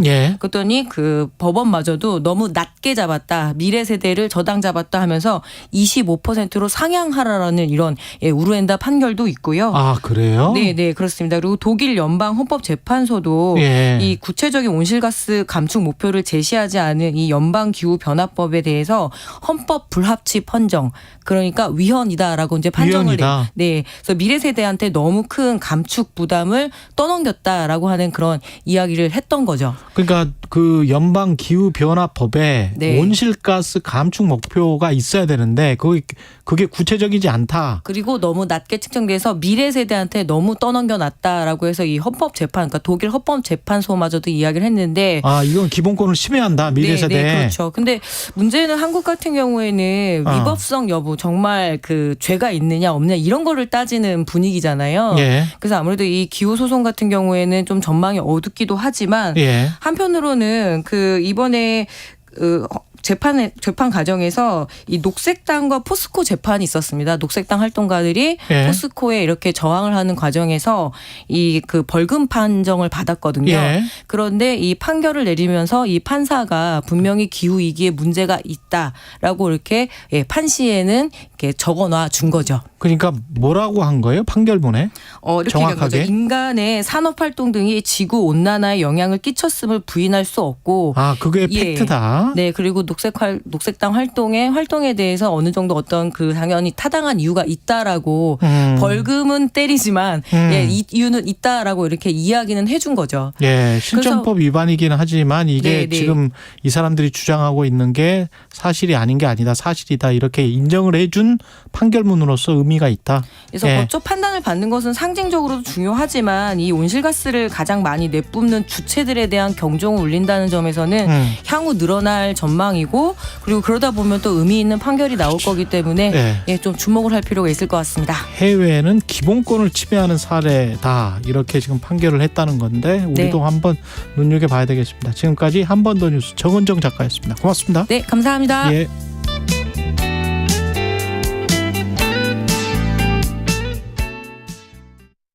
잠시 후 8시 반부터 일부 지역국에서는 해당 지역 방송을 보내드립니다. 가자! 배종찬입니다. KBS로 오는 길이 너무 행복해서 다 잊어버렸다. 시사본부가 역시 전통이죠. KBS의 역사라고 봐야 돼. 가장 공정한 방송이다. 고정해야 되지 않을까요? 고정해줘요. 배종찬의 시사본부 평일 낮 12시 20분 매일 고정입니다. 일라디오도 고정. 화이팅. 진행은 서툴지만 내용은 알찹니다.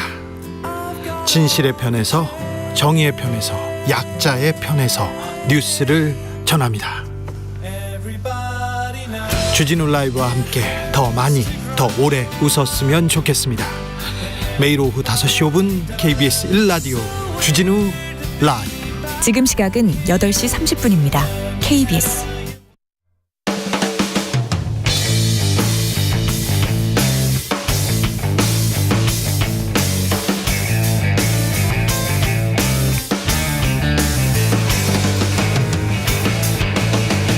최경영의 최강 시사.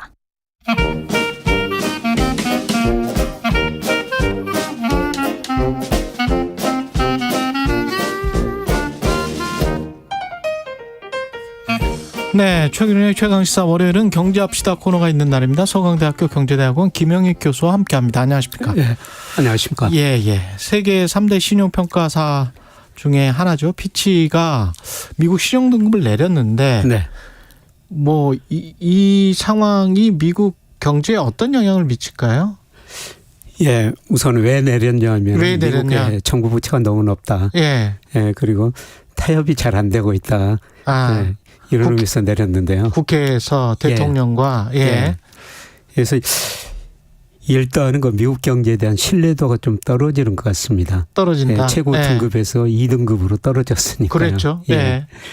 그래서 앞으로 저 문제는 뭐 이런 저 신용 등급으로 국채가 얼마나 그 발행이 미국 정부가 발행을 많이 할 수밖에 없는데요. 그렇죠. 이 발행이 외국인들을 얼마나 사주고 또 금리가 안정될 것인가.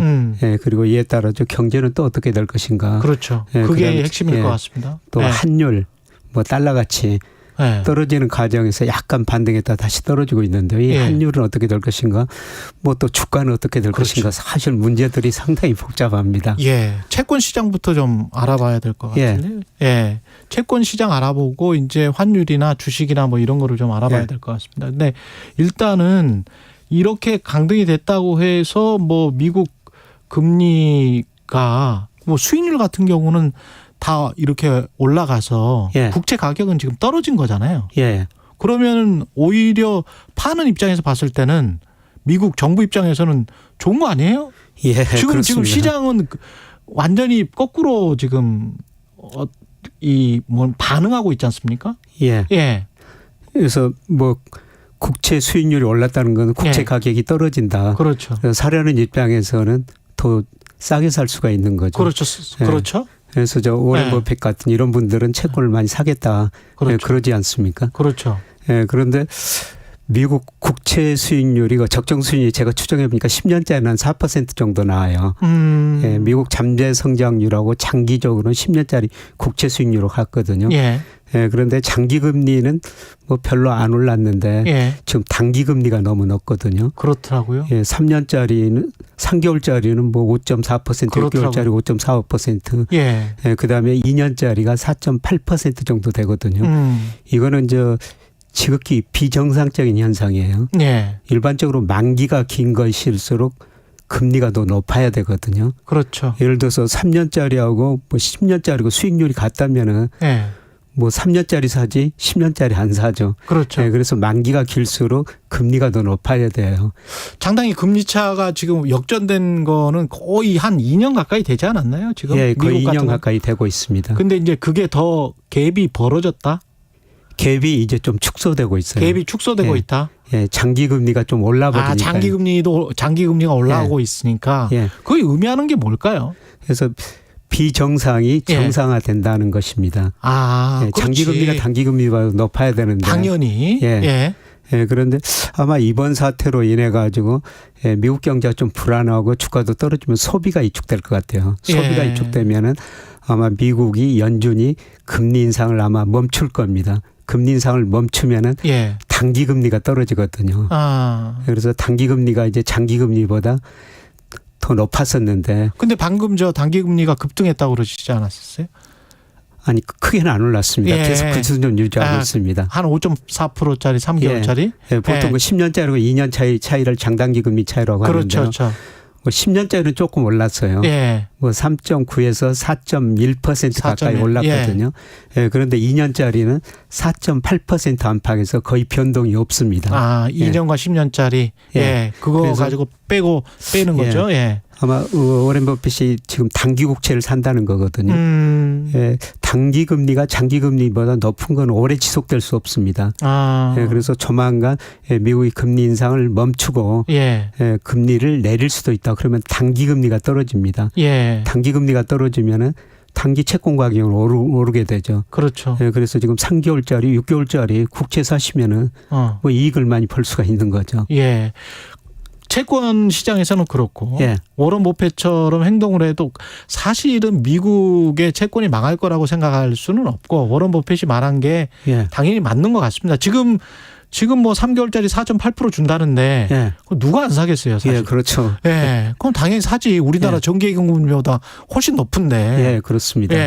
당연히 사가지고 뭐 그다음에 달러 환율 같은 경우도 뭐 미국 입장에서는 그냥 그렇게 달러 강세가 유지될 가능성이 높으니까 지금 그런 거 아니에요? 미국과 달러 강세가 계속될 것이다 그러는데 사실 달러는 작년 10월 이후로 약세를 보이고 있어요. 작년 10월 달에 흔히들 그 달러 지수, 달러 인덱스라고 그러지 않습니까? 그게 114까지 갔었습니다. 그런데 최근에 100 안팎까지 떨어졌다가요.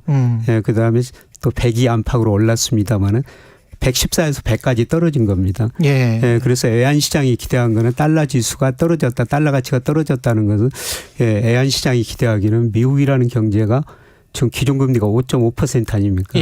여기에서는 견딜 수가 없을 것이다. 조만간 미국이 금리 인상을 멈출 것이다.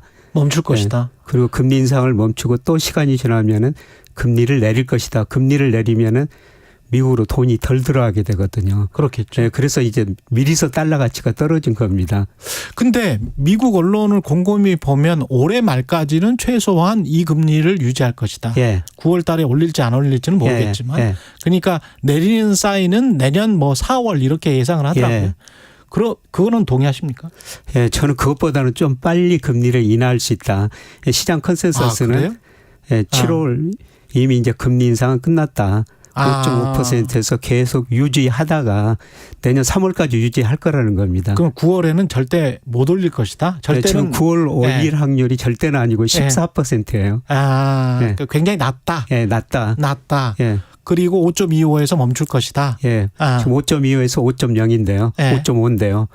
여기서 계속 유지하다가 이제 내년 상반기까지 보고 아마 빠르면 5월부터 인하할 것이다. 시장 컨센서스가 그렇습니다. 그게 의미하는 거는 일정 정도의 4, 5% 정도의 금리와 그리고 한 3% 정도의 물가를 의미하는 겁니까?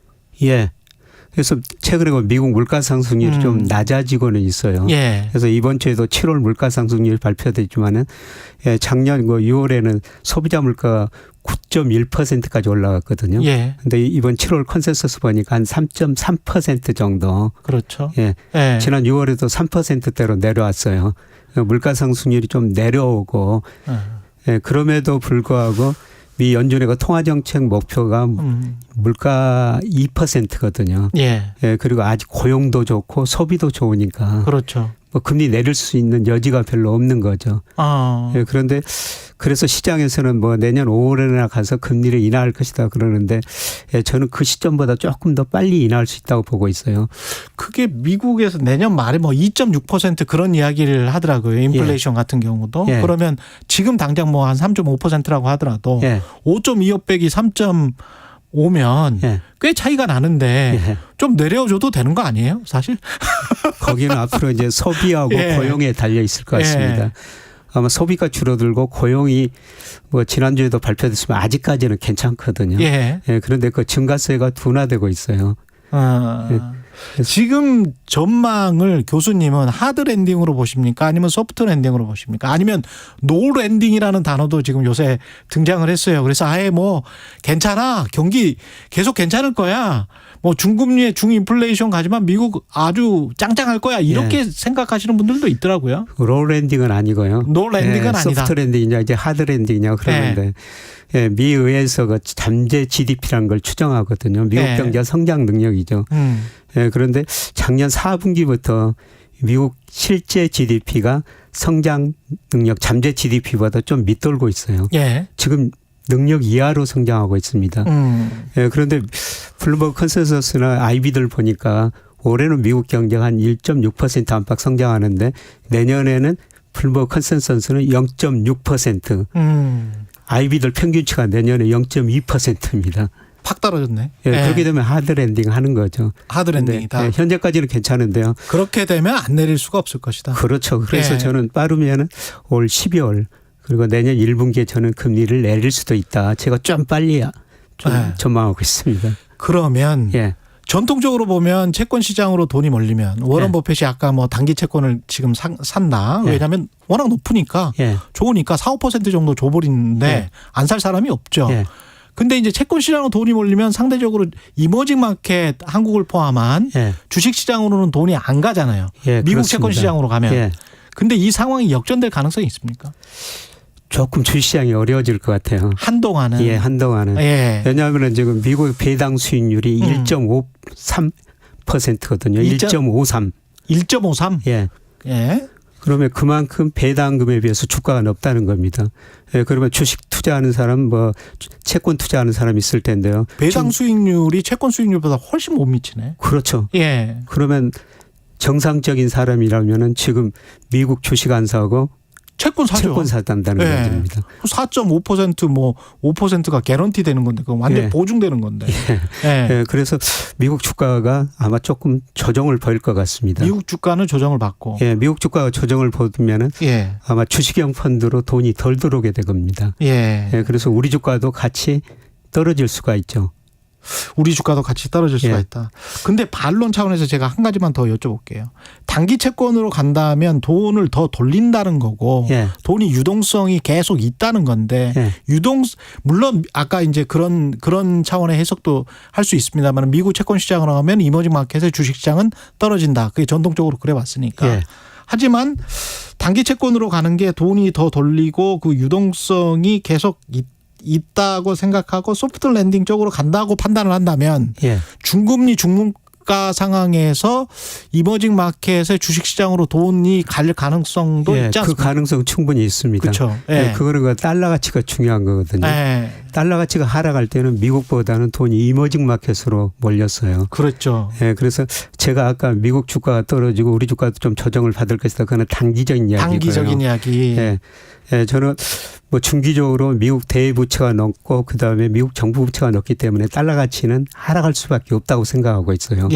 그러면 달러 가치가 하락할 때는 돈이 이머징 마켓이나 중기적으로 보면 우리나라로 들어왔습니다. 그렇죠. 그래서 단기적으로는 좀 미국 주가가 조정을 보이고 우리 주가도 좀 떨어질 수 있지만은 달러 가치가 저는 하락한다고 보기 때문에 좀 멀리 내다보면은 미국 주가보다는 우리 주가가 상대적으로 더 오를 수 있다. 실흥시장 주가가 더 오를 수 있다. 이 멀리라는 게 6개월일까요? 1년일까요? 저는 뭐 당장 6개월 1년입니다. 6개월 1년. 예. 그러면 내년 봄쯤에 아니면은 좀 날씨가 아주 쌀쌀해지면 11월, 12월이 되면 기대감이라는 게 있지 않습니까? 주식시장에서 그렇죠. 한 6개월 정도 선반영하는 그런 게 있으니까 내년 뭐 봄쯤 아니면은 내년 뭐 겨울에라도 만약에 금리를 내릴 것 같으면 그게 이머징 마켓에 훈풍을 불러오지 않을까? 예, 저 그렇게 생각 없어요. 예. 뭐 아까 제가 우리 주가 조정은 아주 단기적인 단기적이다. 뭐 저는 4분기부터 우리 주가 괜찮으리라 보고 있습니다. 4분기부터는. 예, 그리고 중요한 거는 우리 경기가 현재는 굉장히 나쁘지만은 통계청에서나 그 OECD에서 우리나라 선행지수를 발표하는데요. OECD 거는 지난 2월이 저점이 나왔고 통계청 거는 4월이 저점이 나왔습니다. 그랬죠. 그러면 현재는 어렵지만 이 선행지수가 올라간다는 거는 앞으로 경기는 좋아진다는 거예요. OECD G20 선행지수 말씀하시는 거예요? 아니, 그냥 OECD에서 한국 선행지수를 발표하거든요. 한국 선행지수 언제 지난 돌아섰다고? 2월이 저점이었어요. 지난 2월에 돌아섰다. 그게 2021년 5월이 고점이었거든요. 고점이었는데 2021년 5월 고점 치고 그때 우리 주가도 3,300 갔었어요. 그런데 OECD 선행지수, 한국 선행지수 떨어지고 우리 코스피도 2,135까지 작년 9월에 떨어졌거든요. 근데 주가 좀 선행해서 먼저 올랐습니다만은 그렇죠. 뭐 선행지수가 2월에 저점 쳤다는 겁니다. 이미 근데 그 선행지수 한번 이렇게 그래프가 돌면요. 잘 안 바뀝니까? 상당히 오래 갑니까? 평균적으로 우리나라 경기 확장 국면 보면요. 한 30개월 정도 30개월? 갑니다. 꽤 돌아선 지 한 몇 개월 안 됐기 때문에. 알겠습니다. 이런저런 상황을 그래프와 수치로 잘 설명을 해 주셨습니다. 경제합시다. 서강대학교 경제대학원 김영희 교수였습니다. 고맙습니다. 고맙습니다. KBS 1라디오 최경영의 최강시사 듣고 계신 지금 시각 8시 44분입니다. 네, 이 시각 교통정보입니다. 고속도로 곳곳으로 정체 이어지고 있는 가운데 먼저 서해안고속도로 목포 쪽으로 조남분기점 부근 2, 3, 4차로에서 낙하물을 처리하고 있어서 주의하셔야겠고요. 매송휴게소에서 화성휴게소 사이로는 12km 정체입니다. 제2중부고속도로 하남 쪽은 하번천 터널 부근 1차로에서 승용차 관련 사고나 처리하면서 뒤로 정체되고 있고요. 호남고속도로 대전 쪽은 유성 부근 1차로에서 사고나 처리하면서 유성에서 북대전까지 7km 어렵습니다. 남해고속도로는 부산 쪽으로 동창원 부근 1차로에서 승용차 관련 사고나 처리 중에 있고요. 순천 방향은 하동 부근 1차로에서 고장난 화물차를 처리하면서 뒤로 4km 정체입니다. 지금까지 KBS 교통정보센터에서 김민혜였습니다.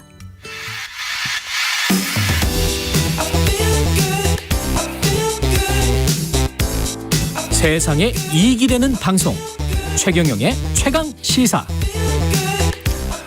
네, 지난달 서울 신림동에서 흉기 난동 사건이 발생한 지 2주도 안 돼서 경기도 분당구 서현역에서도 흉기 난동 사건 벌어졌습니다. 이딴 무차별 흉기 난동과 살인 예고글에 시민 불안이 좀 있습니다. 10년간 묻지마 범죄를 연구해온 10년간이나 연구해 오신 분이네요.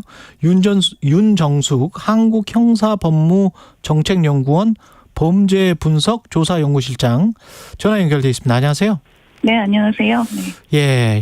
그 연이어서 서현역에서도 흉기 난동이 있었는데 어떤 점에 좀 주목해서 보시고 계십니까? 네, 일단은 제가 그 묻지마 범죄 사건들을 연구했을 때 되게 이제 가해자들이 연령층이 30, 40대가 가장 많았었거든요. 연령층, 그리고 이제 피해자분들은 여성분들이 주로 많았어요. 그런데 이제 신림동 사건에서 보면은 가해자가 30대 초반이고 또 이번 서현역 사건에서는 이제 20대 초반에 굉장히 젊은 층 청년들이 지금 범행을 하고 있고요. 그리고 이제 신림동 사건 같은 경우는 피해자가 여성이 아니고 또래 남성들을 이제 선택적으로 골라서 했다는 그런 점들이 있어요. 그래서 뭔가 이런 점들을 봤을 때 그 20대 젊은 층 청년의 범행이 조금 더 사회적으로 늘어나고 있지 않는가, 이게 굉장히 우려스럽고요. 또 그 같은 세대 내에서 뭔가 지금 어떤 벌어지고 있는 여러 가지 격차나 불평등 같은 것에 어떤 불만을 품고 있는 사람들이 이런 좀 반사회적인 어떤 그러한 어떤 사고에 젖어서 이런 행위를 좀 하는 그런 생각이 들었습니다. 또한 그 정신질환 그 범죄자잖아요. 좀 서현역 같은 경우는. 예. 그런데 이제 우리 사회가 지금 정신질환, 중증 정신질환을 앓고 있는 이 사람들의 어떤 지역사회의 관리 체계가 굉장히 좀 부실하지 않나 이런 생각이 들면서 정신질환 갖고 있는 이런 청년들이 지역사회 내에서 적절한 그 약물을 투여한다거나 아니면 데이케어를 받아야 되는데 이런 것들이 좀 코로나 좀 그 시기를 거치면서 잘 관리되지 못하고 뭔가 좀 고립 청년들이 굉장히 늘어나고 있는 것은 아닌가 좀 이런 점에 주목하고 있습니다. 고립 청년들이 늘어나고 있는 게 아닌가. 가해자의 연령층이 좀 낮아지고 있는 게 조금 우려스럽다 그런 말씀을 하셨는데 범행 동기나 뭐 이런 것들은 지금 추정하고 계시는 어떤 사회적인 불만, 분노 뭐 이런 것들인 건가요? 어떤 경제적인 어떤 양극화에 따른 거라고 보십니까? 네네. 뭐 일단은 신림역 사건 같은 경우는 일단 뭐 남들만 행복하고 본인은 굉장히 불행한 것 같다 이런 식으로 해서 이제 처지를 비관하는 그런 식의 발언을 많이 했잖아요. 그래서 어떤 뭔가 좀 우리가 굉장히 좀 경제가 좀 고도화로 성장이 되면서 분명히 이제 이 안에 어떤 사회적 불평등이나 경제적인 격차 이런 것들이 존재를 하고 또 이것이 또 경제적 격차뿐만이 아니라 제가 아까 말씀드렸듯이 같은 세대 내에서도 어떤 격차가 분명히 존재를 하거든요. 그럼요. 그래서 세대 내에서도 어떤 소득의 격차, 뭐 학력의 격차, 또 뭐 결혼 유무에 따른 어떤 관계 수준의 격차 이런 것들이 상당히 존재를 하는데 이런 부분을 좀 뭔가 비관하는 사람들이 굉장히 늘어나고 있고 또 이런 게 어떤 피해망상 이런 거 결합을 해서 굉장히 좀 극단적인 사고로 치우치고 있는 것이 아닌가 이런 부분이 좀 범행 동기에 연결되어 있는 것이 아닌가 좀 그런 생각을 해봅니다.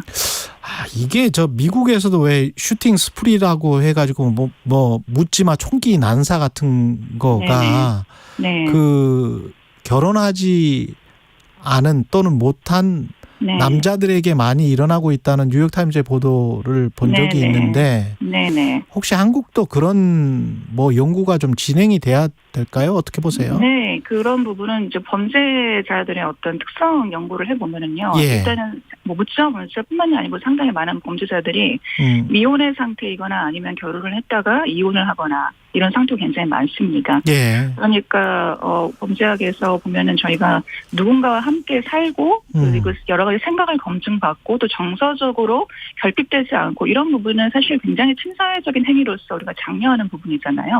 그런데 이제 이런 식으로 결혼하지 않은 상태에서 굉장히 비뚤어진 사고를 갖고 있는데 누군가가 이렇게 점검해 줄 사람도 없고 또 굉장히 사회 정서적으로 결핍된 그런 상태에서 사는 사람들이 뭔가 이렇게 비뚤어진 사고를 가졌을 때 그것이 굉장히 극단적으로 치우치는 그런 경향성을 보이거든요. 그래서 그런 어떤 그 고립 청년들의 증가 또 어떤 그런 반사회적인 어떤 사고를 가졌을 때 그런 사고를 검증할 수 없는 그런 어떤 공동체 의식이 굉장히 미약해지는 사회 분위기 이런 것들은 전 세계에 다 선진국 사회에서 일어나고 있는 현상이기 때문에 그런 사회적인 분위기는 정말 굉장히 좋지 않다. 지금 그렇게 보여집니다.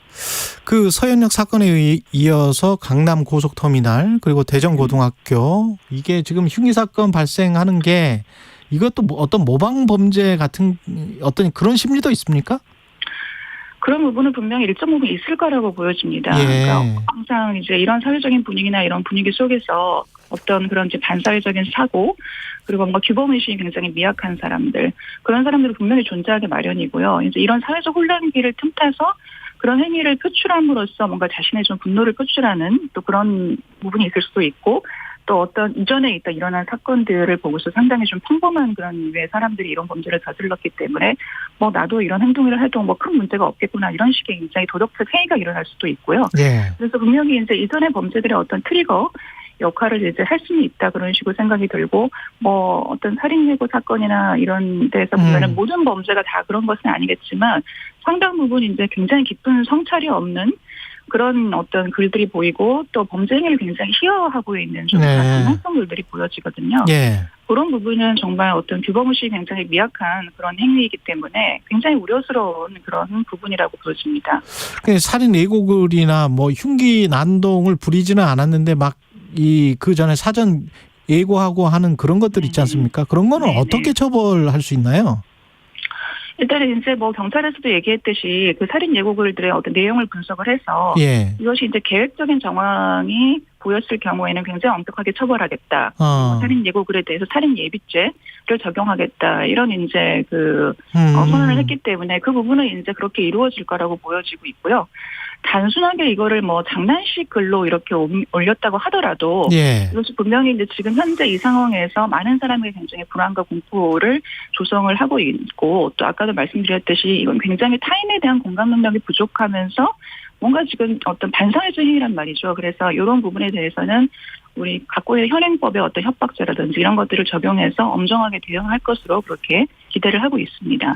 경찰은 어떻게 대응을 해야 될까요? 지난번 같은 경우에 그 검은 검색하다가 5인 검거를 해가지고 시민이 다치기도 했는데 어떤 방법이 효과적일 거라고 보세요?